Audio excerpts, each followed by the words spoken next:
When I was a kid, I used to love watching Saturday morning cartoons. I lived for them. While the original few Nicktoons started appearing, I quickly fell in love with them and decided that I someday wanted to work for Nickelodeon. In early 2002, I got my wish. I applied for and got a job there at the studio as a janitor. Okay, so it's not quite what I wanted, but I plan to get a more involved job later, and in the meantime, I considered it quite the treat just to be there.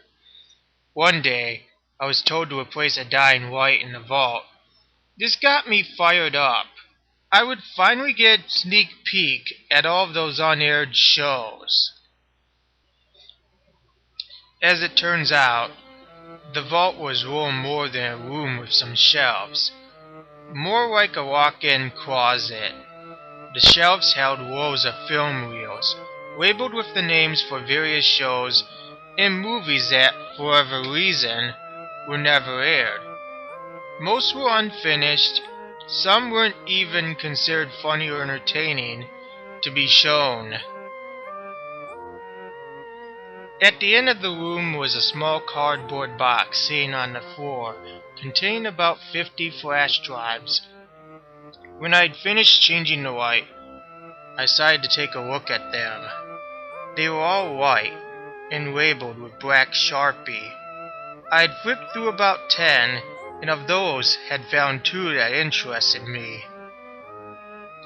The first was something called Crybaby Wayne. The other was titled Rugrats, Dils. I had never heard the first, but I loved the Rugrats, so I slipped it into my pocket and decided to take it home with me that night. I'd return it in the morning, and no one would be the wiser. As soon as I got home, I plugged the drive into a USB port and opened it.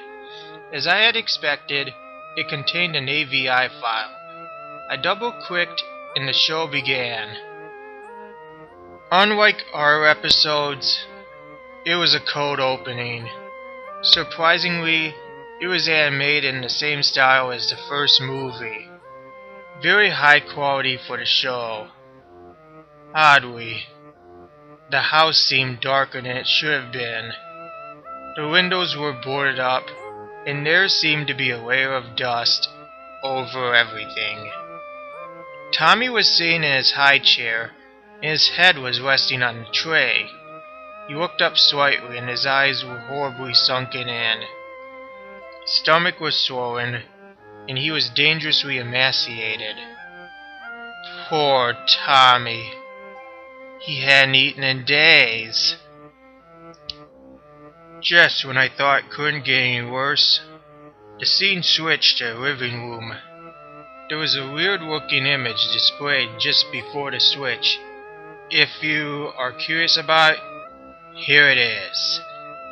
Dee Dee was sitting in a rocking chair, cradling a bundle. She seemed to be singing a soft lullaby, between sobbing. The camera turned to reveal what she was holding, a shriveled-up harlequin fetus, with a white crust around its mouth. Dee Dee was holding an empty bottle to its mouth and continuing to sing that lullaby. It went to normal credits at that point, though the text was in silhouette and I couldn't read it. The song was also slowed down a bit. The next day I took the thing back and never brought it up with any of the staff. However, after work, one of them approached me. He never explained to me how he knew I had taken the drive, but it was obvious that he knew. He told me that in the mid-90s, they had a female writer known to them only as Susan. She'd written a few decent scripts, though most were put away for later in favor of our scripts. She had a very young son, and she'd taken a leave for a second pregnancy. However, it was stillborn. The resulting trauma destroyed her relationship with her husband, who left her. Weeks later, people had gotten worried and called the police to go check on her. The officer who arrived at her home found that she had hung towels up over the windows. Investigating the house with a flashlight, he found that Susan was dead in her chair, cradling what remained of the fetus in the kitchen. The high chair was covered in a mass of flies. It didn't take an expert to know what was under them. According to my new friend, the episode I saw was the last one she had written before her leave. Apparently, she stayed up all night doing all the animation herself.